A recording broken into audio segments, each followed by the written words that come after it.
Hi, good morning. എല്ലാവരും സന്തോഷമായിട്ട് സുഖമായിട്ട് ഇരിക്കുന്നു എന്ന് കരുതുന്നു. അപ്പോൾ ഞാനിപ്പോൾ വന്നിട്ടുണ്ടല്ലോ, കഴിഞ്ഞ ദിവസം ഒരു സംഭവം നടന്നായിരുന്നു. അപ്പോൾ അതിനെക്കുറിച്ചൊന്ന് പറയാൻ വേണ്ടിയിട്ടാണ് കേട്ടോ. അപ്പോൾ ലൈവ് കണ്ടവർ അത് അറിഞ്ഞിട്ടുണ്ടാവും, പക്ഷേ എപ്പിസോഡ് കാണുന്നവർ അത് അറിഞ്ഞിട്ടുണ്ടാവില്ല. എന്താണെന്ന് വെച്ച് കഴിഞ്ഞാൽ, നമ്മുടെ ജാസ്മിൻ ഇടയ്ക്കിടയ്ക്ക് ഇങ്ങനെ ഒരു സംഭവം പോയിട്ട് അഭിനയിക്കുന്നുണ്ടല്ലോ, ഗബ്രിയുടെ ഫോട്ടോ എടുത്ത് വെച്ചിട്ട് ഒരു സംഭവം കാണിക്കുന്നുണ്ട്. അപ്പോൾ അത് ഡെയിലി നടക്കുന്ന കാര്യമാണ്. പക്ഷേ കഴിഞ്ഞ ദിവസം നടന്നത് കുറച്ച് എന്താ പറയുന്നത്, കുറച്ചൊരു വെറൈറ്റി രീതിയിലാണ് ജാസ്മിൻ ചെയ്തത്. എന്നും ഒരേ രീതി പിടിച്ചു കഴിഞ്ഞാൽ അതങ്ങോട്ട് ശരിയാവില്ലല്ലോ. അപ്പോൾ ഒന്ന് വെറൈറ്റി ആക്കാമെന്ന് പുള്ളിക്കാരത്തി വിചാരിച്ചിട്ടുണ്ടാവും. അപ്പോൾ ഒരു പില്ലോ ഒക്കെ എടുത്ത് വെച്ച് ഗബ്രിയുടെ ഫോട്ടോ അതിൽ ചാരി വെച്ചിട്ട് പുള്ളിക്കാരത്തി ഇങ്ങനെ ഇരിക്കുകയാണ്. എന്നിട്ട് ഓരോ കാര്യങ്ങൾ പറഞ്ഞു തുടങ്ങുകയാണ്. എടാ മറ്റേ എന്താണ്, ഞാനില്ലേടാ, അവനില്ലേടാ, അല്ല അവരില്ലേടാ, എണ്ണില്ലേടാ, അങ്ങനെ ഇല്ലേടാ, അങ്ങനെ ഓരോ കാര്യങ്ങൾ പറഞ്ഞു.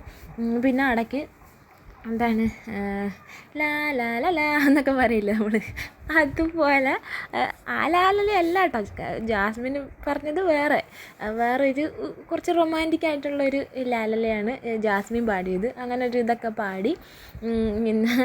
പിന്നെ എന്താണ്, മറ്റേ ഇങ്ങനെ ഫോട്ടോയിൽ ഗബ്രിയുടെ ചുണ്ടിൻ്റെ അവിടെയൊക്കെ ഇങ്ങനെ പിടിച്ച് എന്തൊക്കെയാണ് കാണിക്കണേന്നുള്ളത് നമ്മൾ കണ്ടു കഴിഞ്ഞാൽ ചിരിച്ചിരിച്ച് ചാവും. അതൊരു സാധനമാണ് ജാസ്മിൻ കാണിച്ചത്. പിന്നെ ഒരു വെറൈറ്റി പുള്ളിക്കായിട്ട് കൊണ്ടുവന്നു, അത് അംഗീകരിച്ചു കൊടുക്കണം കേട്ടോ. കാരണം ഒരേ രീതിയിൽ അഭിനയിച്ച് കഴിഞ്ഞാൽ ശരിയാവില്ലല്ലോ, അത് പ്രേക്ഷകർക്കും ബോറടിക്കും.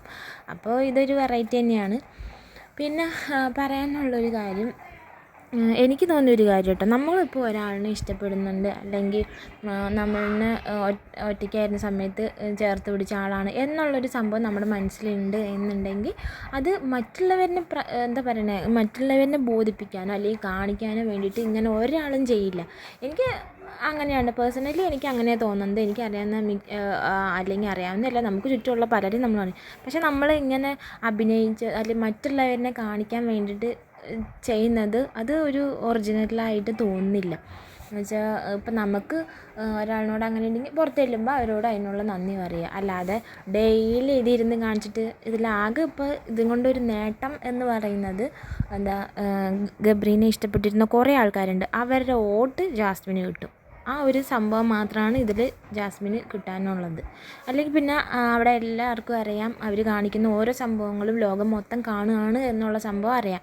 പക്ഷേ ഇതെല്ലാം അറിഞ്ഞിട്ടും ജാസ്മിൻ ഇങ്ങനെ കാണിക്കണം എന്നുണ്ടെങ്കിൽ ഒരേ ഒരു സംഭവം, ഗബ്രിയുടെ ഇഷ്ടപ്പെടുന്നവരുടെ വോട്ടും കൂടെ ജാസ്മിന് കിട്ടണം എന്നുള്ള ഒരു കാര്യം മാത്രം മനസ്സിൽ വിചാരിച്ചിട്ടാണ് ജാസ്മിൻ ഇങ്ങനെ കാണിക്കുന്നത്. അല്ലാതെ റിയൽ ആയിട്ടുള്ള ഒരു സംഭവമാണ് ജാസ്മിൻ്റെ മനസ്സിലുള്ളതെങ്കിൽ ഒരിക്കലും ഇത് ജാസ്മിൻ കാണിക്കില്ല. പിന്നെ എടുത്തു പറയേണ്ട ഒരു കാര്യം ജാസ്മിൻ്റെ അഭിനയമാണ്. ഇപ്പോഴത്തെ നമ്മുടെ ഫിലിം ഇൻഡസ്ട്രിയിലുള്ള ഏത് നായികമാരിനേക്കാളും സൂപ്പറായിട്ട് അഭിനയിക്കാൻ ജാസ്മിന് കഴിയും. അത് നമുക്ക് മനസ്സിലാക്കാൻ പറ്റും കേട്ടോ. ഗ്ലിസറിൻ പോലും ഇല്ലാതെ ടപ്പേന്ന് ഇങ്ങനെ എന്താ പറയുക, മിനിറ്റിന് ഇതും എന്താ പറയുക, കരയാനും ജാസ്മിനെ അറിയാം.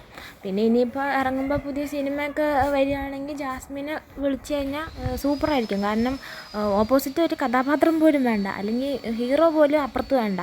ഒരു ഫോട്ടോ കൊടുത്താലും അല്ലെങ്കിൽ ഒരു പ്രതിമ ഉണ്ടാക്കി കൊടുത്താലും, അല്ലെങ്കിൽ വേണ്ട ഒരു പടം വെറുതെ ഒന്ന് വരച്ചു കൊടുത്താൽ പോലും അത് നോക്കി ജാസ്മിൻ അഭിനയിച്ചോളും. നല്ല സൂപ്പറായിട്ട് അഭിനയിക്കും. വാഴ്ചവെട്ടിൽ ജാസ്മിൻ എന്നൊക്കെ പേരിട്ടാലും സൂപ്പറായിരിക്കും.